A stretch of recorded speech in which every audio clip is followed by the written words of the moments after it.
ಎಂಬಂತೆ ಆ ಮೊನಕೆಯ ತುಂಡನ್ನು ಚೆನ್ನಾಗಿ ತೆಗೆದು ಆ ಗಂಗೆ ನದಿಯಲ್ಲಿ ಹರಿದು ಬಿಸಾಡುತ್ತಾರೆ. ಕಬ್ಬಿಣದ ಚೂರನ್ನು ಸಹ ಅದರಲ್ಲೇ ಬಿಸಾಡಿಬಿಡುತ್ತಾರೆ. ಈ ವಿಚಾರವನ್ನರಿತಂತಹ ಕಣ್ಣು ಮಹರ್ಷಿ ಕುಪಿತಗೊಂಡು ತಮ್ಮ ತಪೋಬಲ ಶಕ್ತಿಯಿಂದ ಹರಿಯುವ ನದಿಯನ್ನೇ ತಡೆಗಟ್ಟಿದ್ದಾರಂತೆ. ಆಗ ಹರಿದಿದ್ದಂತಹ ಒನಕೆಯೆಲ್ಲವೂ ಸಹ ಜವಗೊಂಡು ಬೆಪ್ಪುಗಟ್ಟಿ ಜೊಂಡು ಜೊಂಡಾಗಿ ಆ ಒನಕೆಯ ತುಂಡನ್ನು ಒಂದು ಮೀನು ನುಂಗಿದೆ.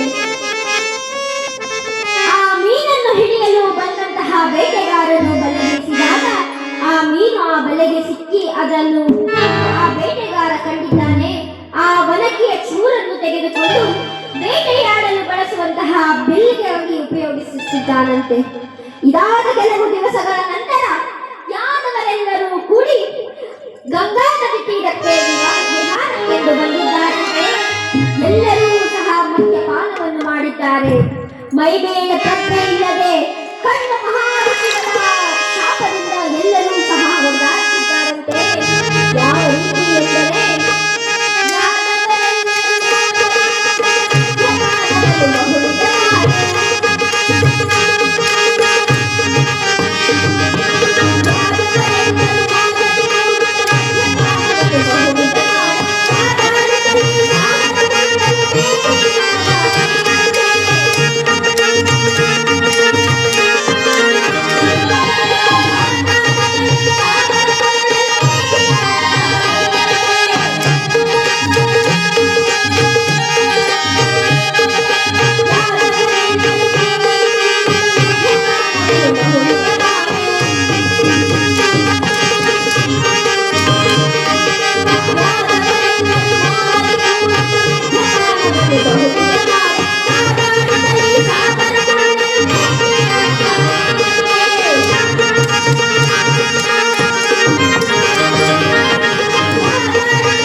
ಎಂಬುದಾಗಿ ನಿಂದಿಸುತ್ತಾ ಒಬ್ಬರಿಗೊಬ್ಬರು ಹೀಯಾಳಿಸುತ್ತಾ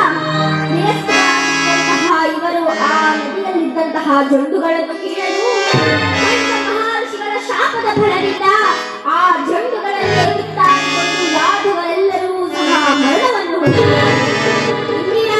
ರಮಣ ಗೋವಿಂದ, ಜಾನಕಿ ರಮಣ ಗೋವಿಂದ, ಮೃತರಾತ್ಮಕ್ಕೆ ಶಾಂತಿ ನೀಡಪ್ಪ ಗೋವಿಂದ.